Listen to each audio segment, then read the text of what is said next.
오늘 강연 주제는 예술가의 삶을 바꾼 여행입니다.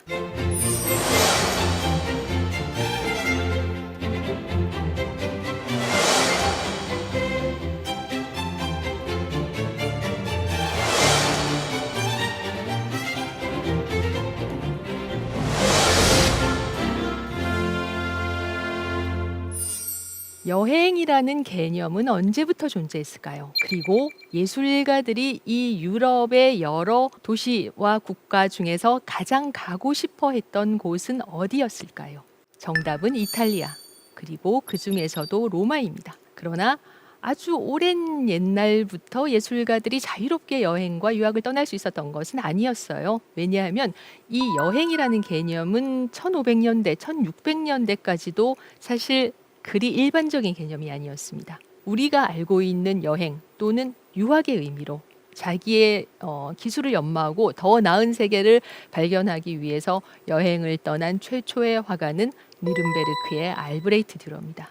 이 초상 속에서 화가는 엄숙한 얼굴로 자신에게 이렇게 손가락질을 하고 있는데 이 정면의 얼굴이라던가 포즈라던가 모든 것이 화가라기보다는 예술을 연상시키지 않나요? 다빈치가 그린 세상의 구원자 예수라는 작품의 포즈와 표정은 알브레히트 듀러의 자화상과 상당히 비슷합니다. 듀러가 28살에 그린 이 자화상의 의미는 무엇인가 하면 신이 세상을 창조하는 창조주라면 예술가로서의 나 자신 역시 세상을 창조하는 또 한 사람의 창조주의 역할이다 라는 의미입니다.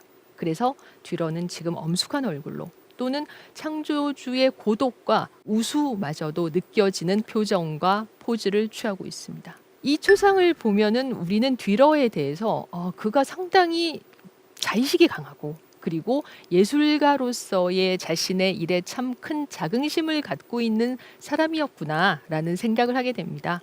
실제로 듀러는 예술가로서의 자기의 위치에 대해서 상당히 큰 어떤 자부심을 가지고 있었습니다.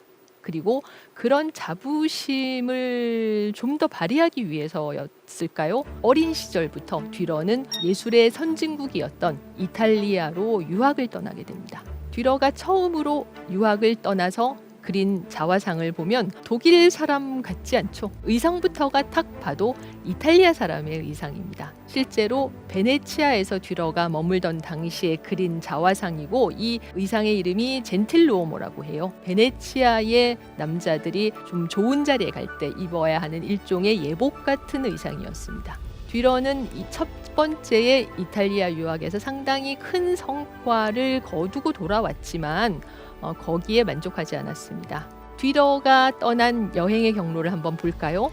일단 자기의 고향인 뉘른베르크에서 베네치아로 2번의 유학을 떠났고 1520년에는 오늘날의 벨기에가 있는 플랑드르로 여행을 떠나게 됩니다.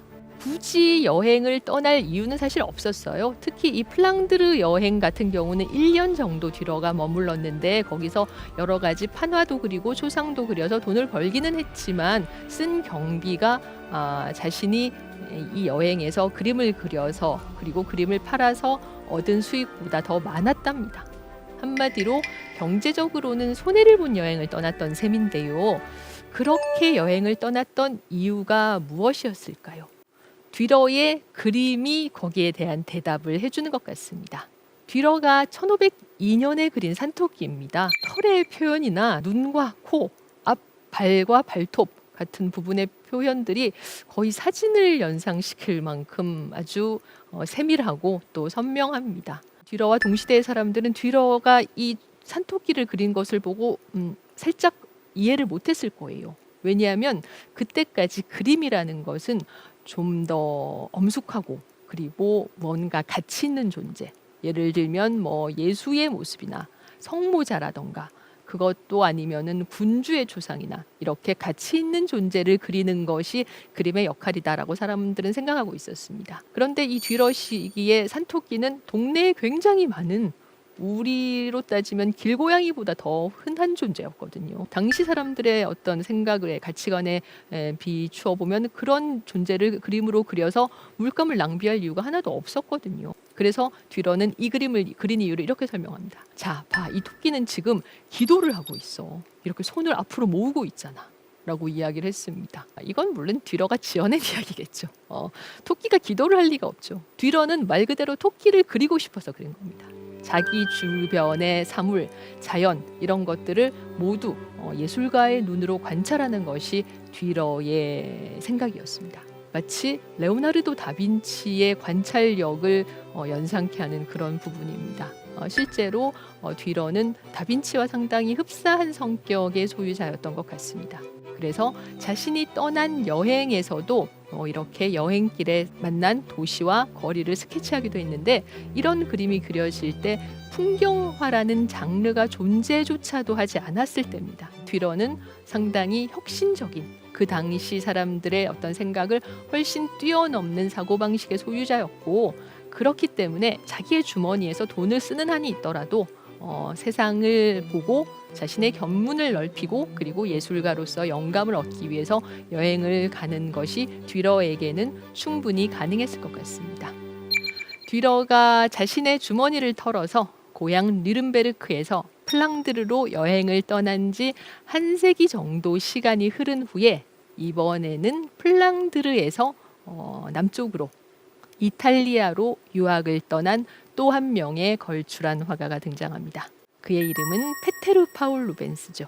루벤스는 1600년 23살의 나이로 로마로 유학을 떠났는데, 이때 이미 고향인 안트베르펜의 화가 길드에 소속돼 있었기 때문에 굳이 더 나아가서 또 새로운 세계에서 배움을 얻을 필요가 없었습니다. 그는 한 사람의 화가로 인정받은 상태였거든요. 그러나 루벤스는 이탈리아 르네상스와 바로크의 발전된 어떤 그 경향을 배우고 싶었고, 이탈리아로 가서 9년 가까이 머물면서 미켈란젤로나 카라바초나 티치아노 같은 이탈리아 르네상스 바로크 대가들의 그림들을 모사했습니다.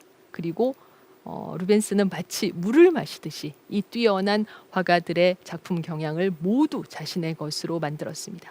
오른편이 티치아노가 그린 아담과 이브이고, 그 아담과 이브를 왼편의 그림은 루벤스가 모사한 작품입니다. 티치아노의 아담과 이브는 선악과를 따는 이브를 아담이 손으로 이렇게 밀면서 말리고 있는 듯한 느낌이 들어요.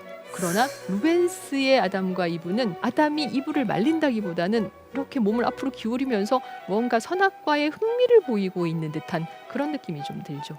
그리고 두 그림에서 남녀의 몸의 표현도 확실히 다릅니다. 특히 아담을 훨씬 더 근육질의 남자로 그린 것을 볼 수가 있죠. 이런 식으로 루벤스는 이탈리아에서 선배 화가들의 그림을 따라 그리되 자기의 방식대로 그림을 그리면서 자기의 예술 세계를 천천히 구현해 나가게 됩니다. 카라바초가 그린 유명한 이 예수의 매장이라는 그림도 루벤스가 따라 그린 작품이 있습니다. 일단 카라바초의 예수의 매장부터 한번 볼까요? 이 그림에서는 어둠과 빛의 대비, 명암이죠.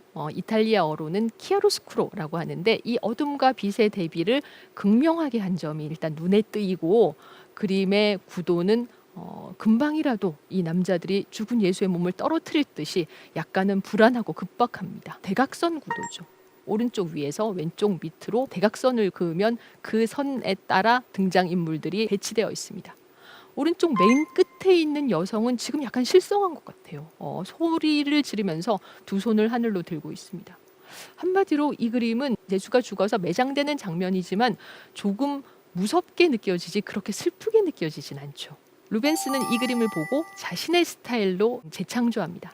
루벤스가 그린 예수의 매장은 명암을 사용하긴 했지만 카라바초의 그림처럼 그 명암의 사용이 급박하지 않습니다. 루벤스는 여기서 드라마보다는 어떤 슬픔을 더 중점적으로 표현하려고 했던 것 같아요. 카라바초가 그린 그림에 등장하는 오른쪽 맨 끝에 있는 소리를 지르는 여성도 이 그림에서는 보이지 않고 빛과 어둠의 대비도 훨씬 더 차분합니다.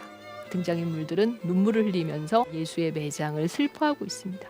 이런 식으로 루벤스는 알프스 이남, 이탈리아에서 발전한 바로크와 르네상스의 경향을 자기의 것으로 만들면서 알프스 이북의 미술 수준을 일거에 끌어올립니다. 유명한 미켈란젤로의 최후의 심판도 루벤스가 자신의 스타일로 고쳐 그린 작품이 있습니다. 이 최후의 심판은 뭔가 불길하고 산만하고 등장인물이 굉장히 많고 엄숙합니다. 그리고 등장인물의 절대 다수는 남자들이죠. 루벤스가 이 그림을 보고 자신의 스타일로 창조한 최후의 심판입니다. 여기서는 지옥으로 떨어지는 사악한 영혼보다 지금 그림의 왼편 하늘로 올라가는, 그러니까 예수의 부름을 받은 선한 영혼이 훨씬 많습니다. 그리고 등장인물도 미켈란젤로의 작품에서는 모두 남자들만 등장했는데 여기는 여자들이 훨씬 많죠. 루벤스의 최후의 심판은 어둡고 무섭고 비장한 그런 최후의 심판이 아니라 영원한 삶을 얻게 되는 기쁨의 최후의 심판입니다. 특히 여기서 제가 늘 감탄하는 부분은 뭔가 하면 지금 예수의 발치에서 대천사 미카엘이 막 땅으로 하강하고 있습니다. 이 대천사 미카엘이 땅으로 내려올 공간을 루벤스가 비워놨어요. 그래서 우리는 이 그림을 통해서 금방이라도 미카엘이 예수의 발밑에서 아래로 쭉 미끄러져 내려올 것 같은, 그림 속의 등장인물이 움직일 것 같은 이런 느낌을 받게 됩니다. 9년에 걸친 유학을 마치고 고향 안트베르펜으로 돌아온 루벤스는 그때부터 그야말로 승승장구합니다. 유럽의 5개 왕실이 그를 궁정화가로 초청하게 돼요. 루벤스는 너무나 바빠졌고 안트베르펜에서 100명의 도제를 고용한 그런 대규모 공방을 운영하게 됩니다. 그 어떤 주제든지 루벤스는 막힘없이 그렸어요. 화면을 꽉 채운 이 활달하고 동적인 구성, 그리고 인간의 몸을 그리는 능란한 솜씨, 종교화이건 그리스 신화이건 초상화이건 어떤 종류의 그림이건 루벤스는 거침없이 그렸습니다. 그리고 그런 루벤스의 그림을 보면 그가 늘 세계에 대해서 열린 시각과 호기심을 가지고 있었다라는 점을 알 수가 있는데요. 예를 들면 이 사대륙이라는 그림을 보시면 왼쪽 위부터 유럽, 그리고 그 밑에 아프리카, 그리고 그 옆에 오른편에 아시아, 그리고 그 뒤에 아메리카 대륙을 형상화한 4명의 여성과 또 그 각 대륙에 있는 4개의 대표적인 강의 모습을 남자신으로 형상화한 그림인데요. 여기서 눈에 띄는 건 뭔가 하면 오른쪽 밑에 아시아를 상징하는 호랑이, 그리고 왼쪽 밑에 아프리카를 상징하는 동물인 악어가 그려져 있다는 겁니다. 당시에 사진도 없었는데, 그리고 뭐 이렇게 TV에 나오는 동물 다큐멘터리 프로그램도 없었는데 루벤스가 어떻게 이렇게 아시아와 아프리카에 사는 야생동물, 맹수의 모습을 정확하게 그릴 수 있었을까요? 아마도 항구 도시에 살았기 때문에 안트베르펜 자신의 고향에서 항구에 새로운 동물들이 들어왔어, 이런 소식이 들리면 루벤스는 그리 달려가서 이 동물들을 관찰하고 그림을 그렸을 겁니다. 그가 젊은 시절에 이미 화가로 인정받았음에도 불구하고 거리낌 없이 이탈리아로 먼 유학을 떠났던 것처럼 루벤스는 이렇게 어떤 세계에 대한 열려있는 시각, 호기심을 갖고 있었던 인물이었습니다. 그런 호기심이 재능에 더해서 루벤스를 위대한 화가로 키운 원동력이 아닐까 생각합니다. 이 그림에서 또 하나 제가 놀란 것은 아프리카를 상징하는 여성의 모습을 흑인으로 그렸는데 이 흑인의 어떤 골격 구조, 신체 구조도 정확하게 관찰해서 그렸다는 점입니다. 루벤스는 여러 궁정에서 초청을 받고 스스로 세계가 나의 집이다 라고 이야기할 정도로 거침없이 전 유럽을 누비면서 그림을 그렸습니다. 그래서 그의 별명은 군주들의 화가, 화가의 군주였다고 하죠. 루벤스가 외교관의 임무를 띠고 방문한 국가 중에 스페인이 있습니다. 루벤스는 1628년에 스페인을 방문했는데요.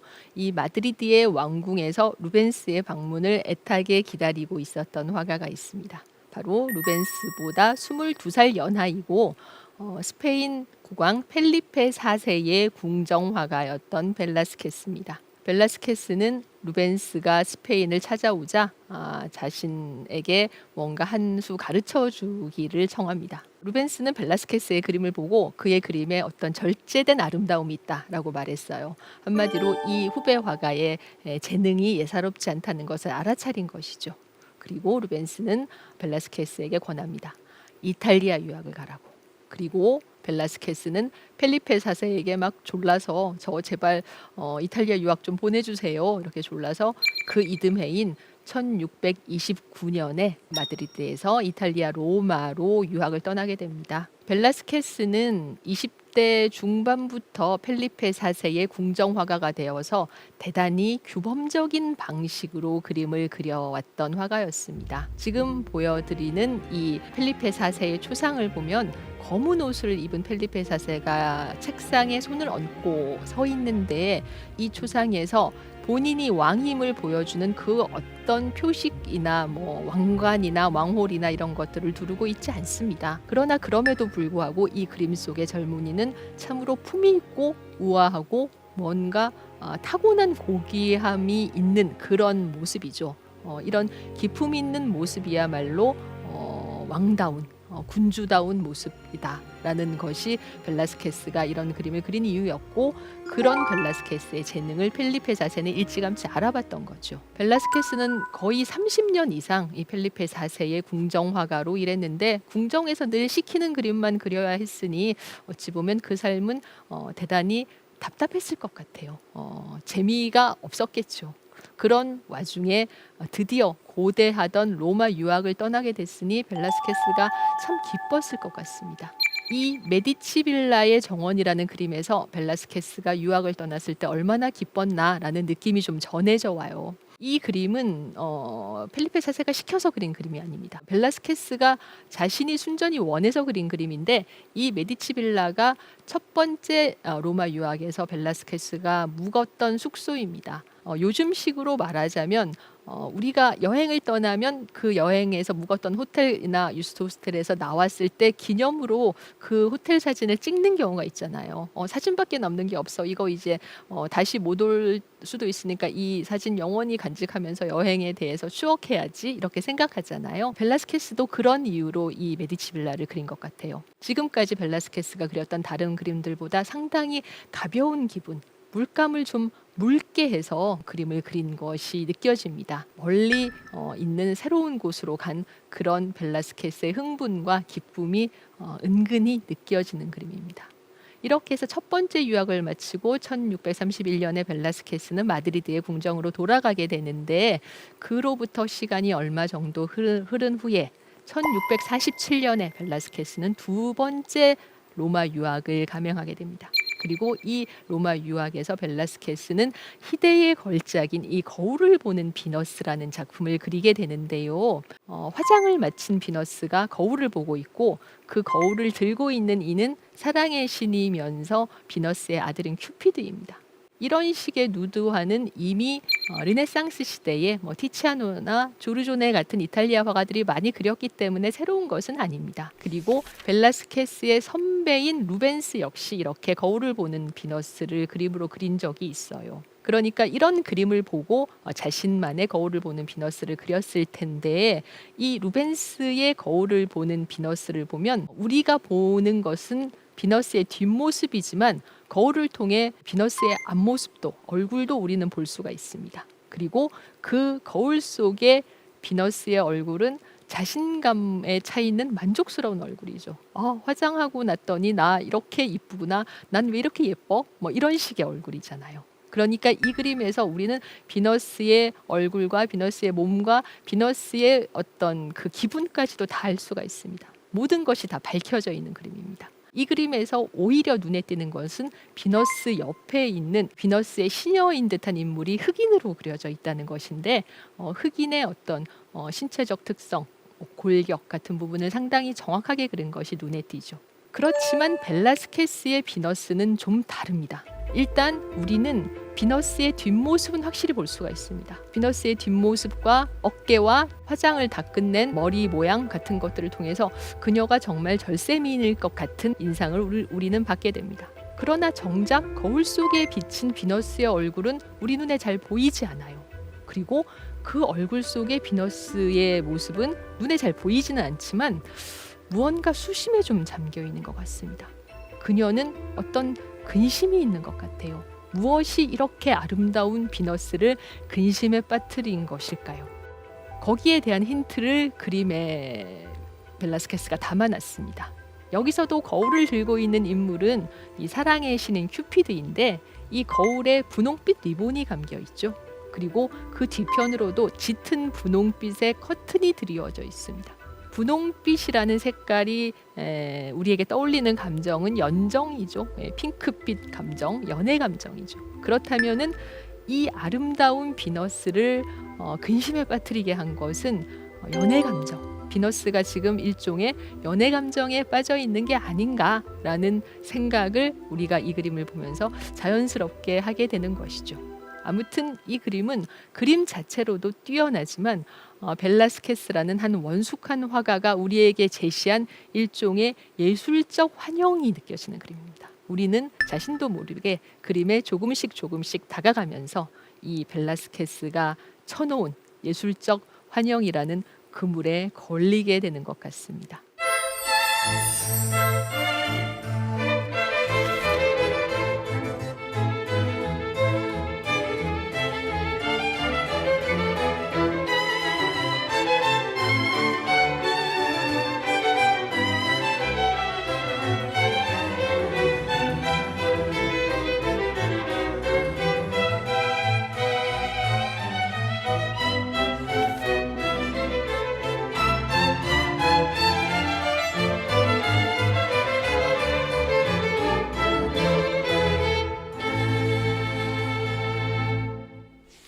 화가들만이 이렇게 이탈리아 또는 유럽의 다른 지역으로 여행을 떠난 것은 아닙니다. 음악가들 중에서도 멀리 고향을 떠나 멀리 다른 지역으로 유학을 가고 아예 다른 나라로 이민을 가버린 경우도 있어요. 대표적인 경우가 바로 핸델입니다. 핸델은 1685년 바흐와 같은 해에 태어났는데 지금은 우리가 바흐를 핸델보다 더 유명한 음악가로 기억하고 있지만 당시에는 핸델이 훨씬 더 유명한 인물이었습니다. 바흐는 자기가 태어난 지역에서 그렇게 멀지 않은 과거에 그 독일이 동독과 서독으로 나뉘어져 있었잖아요. 구동독 지역을 한 번도 벗어난 적이 없었습니다. 그러나 핸델은 완전히 다릅니다. 핸델은 작센에서 태어나서 베네치아로 유학을 가서 베네치아와 피렌체에서 오페라를 공부하고 이때 베네치아에서 비발디를 만나서 친교를 나누기도 했다고 해요. 그리고 1710년에 하노버 궁정의 궁정악장이 됩니다. 이렇게 해서 하노버에 정착하는가 했지만 핸델은 1711년에 자신의 오페라 리날도 공연을 위해서 런던에 초청을 받았어요. 그리고 런던의 공연 수준이나 또 공연을 보러 오는 관객들이 훨씬 더 많이 있다라는 사실을 깨닫고 하노버로 돌아가지 않고 아예 이 영국에 정착해 버립니다. 그리고 1712년에는 아예 영국 국적을 따요. 그래서 그의 이름은 게오르그 프리드리 핸델에서 영국식으로 조지 프레데릭 핸델로 바뀝니다. 핸델은 런던에서 궁정 음악가로도 활동하고 그리고 많은 오페라와 오라토리오를 작곡하면서 뛰어난 영국 음악가로 대접을 받습니다. 지금 런던 메이페어에 있는 이렇게 핸델이 살았던 집이 그의 기념관이 되어 있는데 이 메이페어가 런던의 중심가거든요. 이 중심가에 집이 있었던 이유는 궁정음악가였기 때문에 버킹엄 궁정에서 자신을 부르면 언제든지 빨리 달려가기 위해서였다고 합니다. 핸델은 처음에는 이탈리아 오페라를 중점적으로 작곡을 했지만 이 오페라의 유행이 런던에서 조금 시들하다라는 것을 알아차리고 발빠르게 자신의 어떤 주 종목을 오페라에서 오라토리오로 바꿉니다. 오페라는 일단 이탈리아어 가사에 작곡이 되고 그리고 또 오케스트라가 필요하고 오케스트라와 지휘자가 필요하고 주역 가수들이 연기를 하면서 공연을 하기 때문에 의상과 무대 장치도 필요하고 또 연습도 여러 번 해야 하고 연출도 필요하고 이렇게 해서 돈이 많이 드는 장르였습니다. 반면 가사가 이탈리아어니까 관객들이 그 가사를 알아듣는 데는 한계가 있죠. 이것이 런던에서 이탈리아 오페라의 유행이 시들해지게 된 이유인데요. 오라토리오는 반면 영어로 된 성경의 내용을 가사로 쓰는 거예요. 그리고 오페라와 똑같이 주역 가수, 합창단, 오케스트라가 필요하지만 오라토리오는 연기를 하지 않고 독창과 합창이 번갈아 나오는 방식으로 연주됩니다. 이 오라토리오를 핸델이 영국에서 정착시키게 돼요. 핸델이 작곡한 여러 오라토리오 중에서 가장 인기를 얻은 작품이 바로 지금 음악이 나오고 있는 할렐루야가 들어있는 메시아입니다. 메시아가 1742년 더블린에서 초연될 때 너무 많은 군중이 몰려들어서 한 사람이라도 더 극장에 입장시키기 위해서 남자는 칼을 차지 못하고 그리고 여자는 부풀린 드레스를 입을 수 없다라는 규정이 생길 정도였다고 합니다. 핸델은 1759년에 행복한 삶을 살다가 런던에서 사망하는데 런던 웨스트민스터 사원 내에 시인의 코너라고 해서 영국의 유명한 위인들, 특히 문인이나 예술가들의 무덤이 모여있는 그런 구역이 있습니다. 그 시인의 코너에 있는 핸델의 동상의 사이즈가 지금 보고 계신 이 동상인데, 이 동상의 사이즈가 얼마만 한가 하면 셰익스피어의 동상 사이즈와 비슷해요. 그렇다면은 영국인들에게 핸델은 거의 셰익스피어에 버금가는 그런 위대한 예술가라는 의미가 되죠. 지금 이 웨스트민스터 사원에 있는 핸델의 동상은 메시아의 악보를 들고 있습니다. 그 어떤 예술가보다 먼 세계로 떠났던 프랑스의 화가 폴 고갱은 자신이 그 누구보다 먼 유학 여행길을 떠났음에도 불구하고 그렇게 행복한 만년을 얻지 못했죠. 고갱은 다들 아시다시피 남태평양의 먼 섬 타히티로 갑니다. 왜 그렇게 멀리 가야 했을까요? 그가 원하는 그림을 고향인 프랑스에서는 그리지 못했던 걸까요? 고갱이 그린 이 황색 그리스도가 있는 자화상이라는 그림을 보면 우리는 고갱이라는 인물의 성격을 알 수가 있습니다. 자, 그림의 왼편에 있는 이 황색 예수는 고갱 본인이 그린 작품입니다. 그러니까 자신의 그림을 자기 어깨 뒤에 걸어놓은 거예요. 그리고 그 반대편 뒤에는 원시 부족의 어떤 토템이 있습니다. 한마디로 자신의 양편 뒤에 하나는 기독교의 신, 그리고 또 하나는 원시 종교의 신을 배치해 놓고 그 앞에 앉은 모습으로 자기의 자화상을 그린 겁니다. 이것은 고갱이 이런 의도를 가지고 그린 것 같아요. 나는 이런 예수나 아니면은 이 원시 부족들의 어떤 우상처럼 그들만큼 위대한 예술의 창조자가 되겠다라는 이야기입니다. 그렇다면 그의 어떤 자긍심, 자존심, 에고 같은 것은 굉장히 강했다는 이야기죠. 고갱은 프랑스 사람이지만 그가 태어난 곳은 남아메리카의 페루예요. 아버지가 정치적인 이유로 페루로 망명해서 페루에서 태어났고 7살이 되었을 때 고갱은 파리로 돌아옵니다. 그리고 학교를 조금 다니다가 이내 학교를 포기하고 선원이 되어서 전 세계를 떠돌게 돼요. 그러다가 또 23살에 다시 파리로 돌아옵니다. 이번에는 주식 중개인이라는 직업을 얻어요. 그리고 그 직업을 가지고 안정적으로 생활을 하고 결혼도 하고 아이도 5명이나 낳았는데 32살에 느닷없이 화가로 변신합니다. 그리고 남태평양의 머나먼 섬 타히티로 떠나게 되죠. 그리고 그는 타히티에서 다시 돌아오지 못했습니다. 그가 타히티로 간 이유는 무엇인가 하면 고갱은 어릴 때 남태평양에서 보았던 그 원시의 강렬한 색채를 그림으로 구현하고 싶어 했습니다. 그러나 이 고향인 프랑스, 브르타뉴, 또 멀리 파나마 여러 군데를 가보았지만 어디에도 고갱이 원하는 색감을 보여주는 그런 고장은 없었어요. 그 와중에 고갱이 자신의 색감을 찾기 위해서 갔던 고장 중에 하나가 남프랑스의 아르입니다. 1888년에 고흐가 이 아르에 와서 지금 보고 계시는 이 노란 집에 방 2개를 얻어서 남쪽 나라 화가들의 공동 스튜디오를 만들려고 했는데 이 파리에 있는 아는 화가들에게 초청장을 보냈는데 그 중에서 고갱이 자기가 아르에 가겠다라고 이야기를 했던 거죠. 그래서 고흐는 1888년 여름부터 가을까지 이 고갱이 아르에 오기를 기다리면서 고갱의 방을 장식해주기 위해서 이 해바라기를 그립니다. 고흐는 고갱의 방에 해바라기 2점을 나란히 걸어주고 싶었다고 해요. 그래서 그 해바라기를 모두 7점을 그리게 되는데 이 해바라기에서 우리는 고갱을 기다리는 자기의 동료를 기다리는 고흐의 기대감, 기쁜 마음을 읽을 수가 있습니다. 긍정적인, 낙관적인 그런 고흐의 기대감과 기다림이 노란색이라는 색감으로 표현이 됐죠. 해바라기도 꽃병도 배경도 테이블도 모두 노란색입니다. 고흐가 굳이 해바라기라는 주제를 그린 이유는 무엇인가 하면 1887년에 고갱과 고흐가 모두 무명화가로 파리에서 있을 때 두 사람이 이제 처음 만났을 때 고흐가 자신의 그림들을 쭉 보여주면서 고갱에게 마음에 드는 그림을 하나 골라보라고 했다고 해요.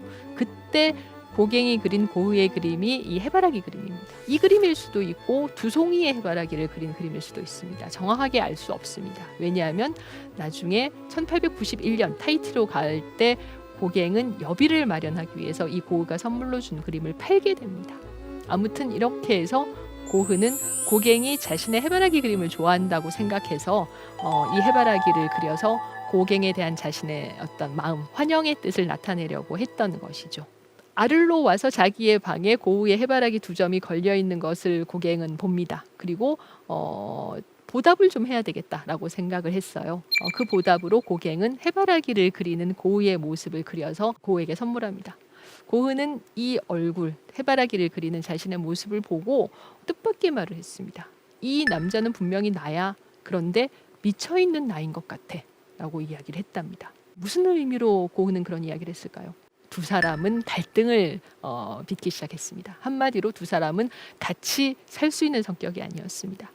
고갱은 극단적일 정도로 오만하고 자기중심적인 사람이었고 고흐는 예민하고 남의 비판을 견디지 못하는 그런 성격이었거든요. 두 사람은 1888년 10월부터 살았지만 두 사람의 어떤 관계는 곧 삐끄덕거리기 시작합니다. 그해 11월에 고흐가 그린 이 고갱의 의자라는 그림을 보면 실제로 이 의자는 고흐가 산 손님용 의자예요. 그러니까 고갱의 의자가 맞는데 이 의자 위에 놓여 있는 촛불도 두 권의 책도 금방이라도 바닥으로 떨어질 것 같은 느낌이 들어요. 바닥으로 촛불이 떨어지면 어떻게 될까요? 불이 나겠죠. 말 그대로 이 그림의 어떤 불안한 느낌은 결국 고흐와 고갱 사이에 삐꺼덕거리던 관계를 보여주는 것 같습니다. 결국 고갱은 그해 12월에 더 이상 고흐와 살 수 없겠다라고 판단하고 파리로 가겠다고 선언합니다. 그 말을 듣고 위태위태하게 버티고 있었던 고흐의 정신 상태가 무너지고 말죠. 두 사람은 격렬하게 말다툼을 벌였고 결국 고갱은 오늘은 이 노란 집에 있으면 안 되겠다. 선술집에 가서 하룻밤을 지내야 되겠어 라고 판단을 하고 집 바깥으로 나갔습니다. 뒤에서 발자국 소리가 들려옵니다. 고갱이 뒤를 돌아보니 면도날을 든 고흐가 따라오고 있었습니다. 고갱은 5년이나 선원 생활을 했던 사람이었기 때문에 이 남자들 간의 거친 어떤 세계를 알고 있었습니다. 그래서 이럴 때 어떻게 해야 되는지 고갱은 알고 있었어요. 고갱은 무서운 눈으로 고흐를 노려봤습니다. 그러자 고흐는 면도날을 들었던 손을 떨어뜨리고 터덜터덜 집으로 돌아갔습니다. 그리고 그 면도날로 고흐는 자기의 귓볼을 자르는 자해를 하고 맙니다. 이렇게 해서 고흐의 정신 상태는 무너지게 되고 고갱은 자해를 한 고흐를 그 다음날 아침에 발견하고 파리의 테오에게 바로 전보를 치고 파리로 돌아가 버렸습니다. 이후 1890년에 고흐가 자살할 때까지 두 사람은 다시는 서로 만나지 못했다고 하죠. 고흐가 이듬해인 1889년에 귀를 붕대로 맨 모습을 자기의 모습을 자화상으로 그렸는데 이 자화상 속에서 고흐는 멀쩡한 척하고 있습니다. 지금 환자복을 입고 붕대를 맸지만 머리에 털모자를 쓰고 또 환자복 위에 외투를 입고 있어서 나는 멀쩡해 라고 이야기를 하고 있는 것 같아요. 그렇지만은 그림의 뒤편의 배경을 보시면 고흐의 왼쪽 뒤편으로 뭔가 그림을 그리다가 뭉개진 그런 캔버스가 보입니다. 그것은 더 이상 그림을 그리지 못하면 나는 어떻게 될까라는 고흐의 불안감, 공포를 은연중에 보여주는 그런 배경 같아요. 그리고 정말로 이 불안이 고흐를 잠식하게 되고 이 그림을 그린 지 1년 반 후인 1890년 7월에 고흐는 오베르시루아지에서 피스톨로 가슴을 쏘아서 자살하게 됩니다. 행복했던 아를 생활, 어떤 동료와의 공동 스튜디오를 꾸린다는 기대감, 이런 것들이 무너지면서 고흐는 결국 파국으로 흘러갔던 셈이죠. 그러면 고갱과 고흐는 왜 그렇게 싸워야 했을까요? 좀 적당히 서로 양보할 수는 없었을까요? 고갱이 그린 이 설교 후의 환영이라는 그림을 보면 두 사람이 왜 그렇게 싸워야 했는지를 우리가 좀 알 수 있습니다. 지금 이 그림은 브리타뉴 지방의 전통적인 의상을 입은 여인들이 막 교회에서 예배를 마치고 나오다가 눈앞에서 야곱이 천사와 싸우고 있는 환영을 보고 있는 그림입니다. 교회에서 아무리 설교를 감명 깊게 들었다고 해도 교회를 나오자마자 이런 환영을 실제로 볼 수 있을까요? 그건 불가능하죠. 말 그대로 이 그림은 완전히 고갱의 머릿속에서 일어난 상상 속의 장면입니다. 그리고 그 상상 속의 장면은 붉은 핏빛과 같은 이런 강렬한 색채로 채워져 있습니다. 그림에 나무가 하나 보이죠. 왼편에서 오른편으로 대각선으로 가로지르고 있는 이 나무가 보이는데, 이 나무가 브리타뉴 여인들이라는 현실, 그리고 야곱과 천사의 싸움이라는 환상수 사이의 경계선입니다. 한마디로 고갱이 그리려는 그림은 이런 것들이었어요. 자연을 관찰해서 그리는 것이 아니라 자기의 마음속에 있는 완전한 어떤 상상의 이미지를 선명한 색깔로 그리는 것, 그것이 고갱이 원하던 바였습니다. 그리고 고갱은 1889년에 파리에서 열린 만국박람회에서 타히티관을 보고 이 남태평양의 세계, 문명이 닿지 않은 이 원시의 세계에는 정말로 자기가 원하는 색깔이 있을 것이다 라고 생각하게 됩니다. 그리고 그는 자기의 모든 것을 버리고 남태평양으로 가기로 결심합니다. 이때까지만 해도 사실 고갱의 마음속에 가득 차 있었던 것은 일종의 허세였습니다. 그는 자기애가 정말로 강한 사람이었고, 또 그림을 정식으로 배우지 않고 뒤늦게 화가로 전업했기 때문에 파리의 화단에서 약간은 아웃사이더였어요. 그는 원시의 세계를 그린 그 누구도 그리지 못한 새롭고 혁신적인 그림을 타히티에서 그려서 파리로 금이 환영해야지. 그래서 나를 비웃던 화가들과 또 그 대중들에게 보란 듯이 그런 그림을 보여주면서 복수해야지라는 생각을 가지고 있었던 것 같습니다. 고갱은 1891년에 의기양양하게 타히티로 떠납니다. 고갱은 1891년부터 93년까지 1차로 타히티에 체류하는데, 이때 모두 80여 점의 그림을 그립니다. 아베 마리아라는 뜻의 이아 오라나 마리아라는 그림은 타히티라는 원시 세계와 기독교 유럽 문명 사이의 기묘한 이식입니다. 그림의 오른편에서 파레우라는 이 타히티 전통 의상을 입은 여성이 아기를 자기 어깨 위에 올리고 있는데, 이 아기와 어머니는 기독교의 성모자입니다. 그림의 왼편에 3명의 또 타히티 여성들이 이들에게 경배하는 듯한 자세를 취하고 있는데, 이 3명도 실은 천사들이에요. 자세히 보시면 맨 끝에 있는 천사의 뒤에, 등 뒤에 날개가 보입니다. 이런 식으로 어떤 서양 미술의 전통과 이 원시의 세계를 기묘하게 이식하려고 했던 것이 1차 타히티 체류 때 고갱이 주로 그렸던 그림들입니다. 그런 고갱의 스타일을 대표적으로 보여주는 그림이 이 테하마나의 선조라는 그림인데, 이 테하마나는 지금 그림 속에 등장하는 타히티 원주민 처녀의 이름입니다. 사실 그 당시에 타히티는 이미 프랑스의 식민지였고, 또 기독교 선교사들이 많이 들어와 있었기 때문에 이런 의상을 구하는 것은 어렵지 않았을 겁니다. 어떤 유럽 처녀들이 입는 의상을 입고 타히티 원주민의 부채를 들고 또 타히티 전통 방식으로 꽃으로 머리를 장식했습니다. 그녀 뒤에는 또 토템들이 보이고, 또 기묘한 금색으로 쓰여진 문자가 있는데, 이 문자는 이스터 섬의 그 거석들에 쓰여 있는 수수께끼의 문자예요. 소녀는 약간 눈을 내리깔면서 자신을 바라보는 화가를 경계하고 있는 것 같습니다. 제국주의의 시각이 좀 느껴진다고 할까요? 아무튼 유럽인이 바라보고 싶은 방식으로 타히티를 바라본 것이 첫 번째 타히티 체류 때 고갱이 주로 그려온 작품들입니다. 한마디로 이런 그림들을 그리면서 고갱은 이 그림들을 보면서 감탄할 그 파리의 비평가들과 파리 그 예술 소비자들, 미술 소비자들의 시선을 분명히 의식하고 있었습니다. 1893년 5월에 고갱은 1차 타히티 체류에서 그린 80여 점의 그림을 들고 의기양양하게 프랑스로 돌아왔습니다. 뱃삭을 나고 났더니 남은 돈이 하나도 없어서 마르세유에서 배로 도착한 후에 파리로 갈 기차싹을 빌리기 위해서 파리의 동료에게 전보를 쳐야 할 정도였지만, 고갱은 자신의 그림들이 자신을 유명하게 만들어주고 또 부도 가져다 줄 거라고 생각하고 있었습니다. 이해 11월에 파리에 있는 인상파 후원자인 듀랑 류엘의 화랑에서 첫 번째 타히티 그림 전시회가 열렸습니다. 그러나 반응은 싸늘했습니다. 비평계에서는 아이들이 놀 곳이 없으면 고갱의 전시회에 보내봐라. 아이들이 좋아할 그림들이 잔뜩 걸려 있다. 뭐 이런 식의 비웃는 듯한 비평만 잔뜩 실렸고 동료들도 고갱의 그림에 당혹스러워하면서 침묵을 지켰습니다.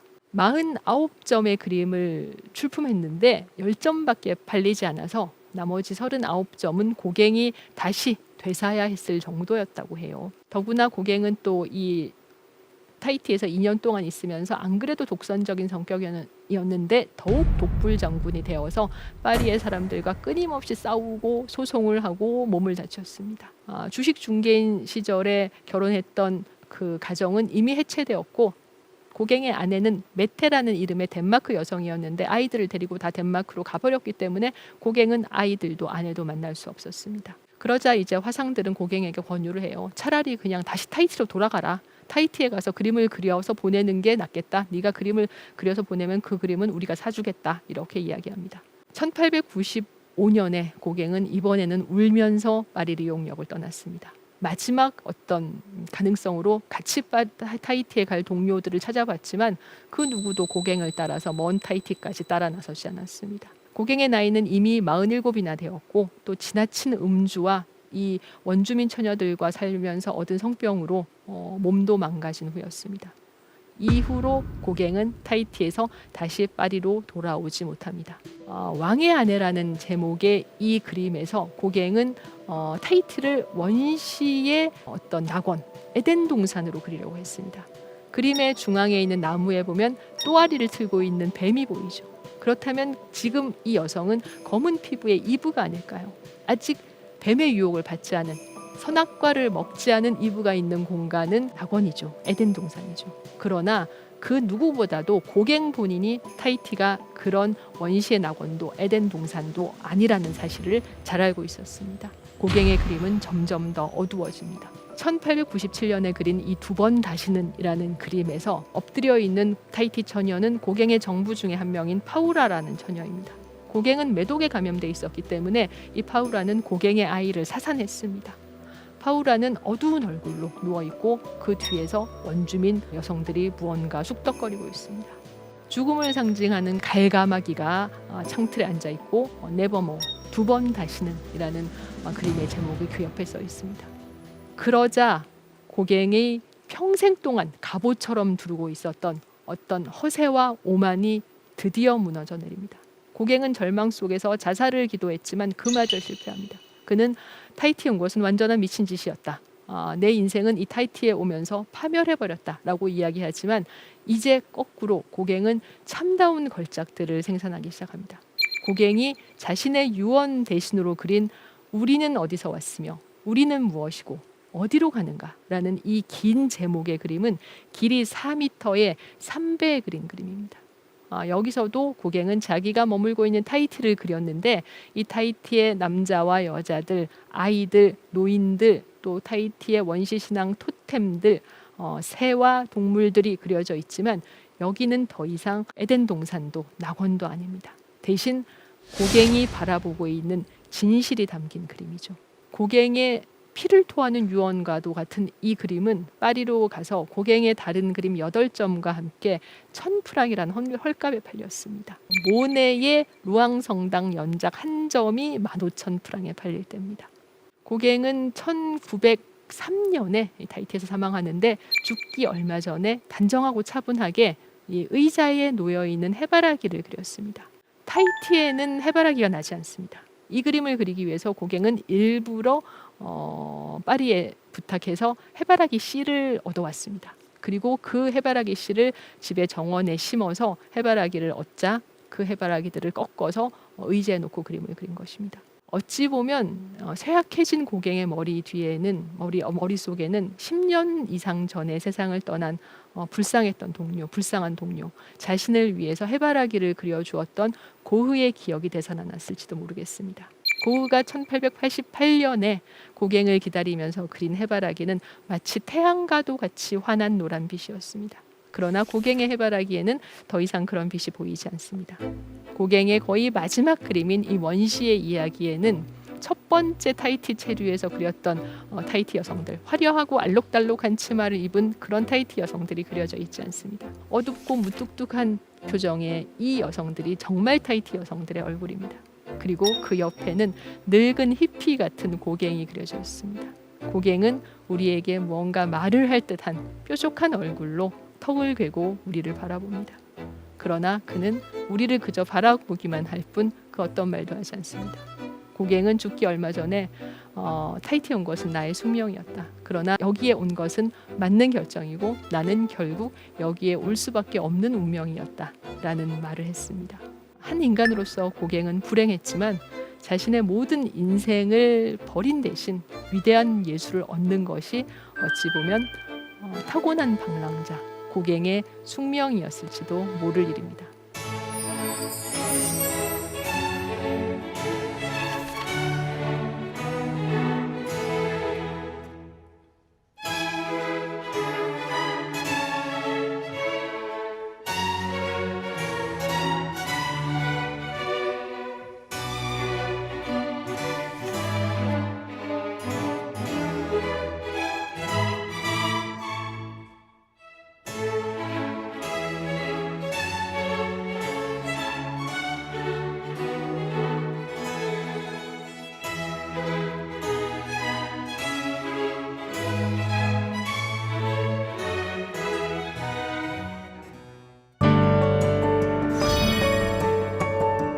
여행은 새로운 풍경과 세상, 그리고 새로운 나를 발견하는 과정입니다.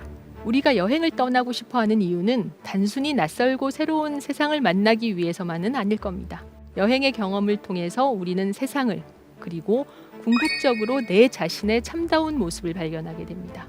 그렇지 않고서는 굳이 많은 비용을 들이고 또 고단함을 감수해가며 낯선 곳으로 떠날 이유가 없습니다. 여행은 어찌 보면 내 자신에게로 떠나는 길입니다. 그리고 그 과정에서 새로운 나를 발견하고 우리는 한층 뿌듯한 마음으로 집으로 돌아오게 됩니다. 감염병으로 닫힌 세계가 활짝 열리고 여행 가방을 든 채 설레는 마음으로 자유롭게 여행할 수 있는 날이 속히 오기를 꿈꾸어 봅니다. 지금까지 대한민국 최고의 강연 최강 1교시 전원경이었습니다. 고맙습니다.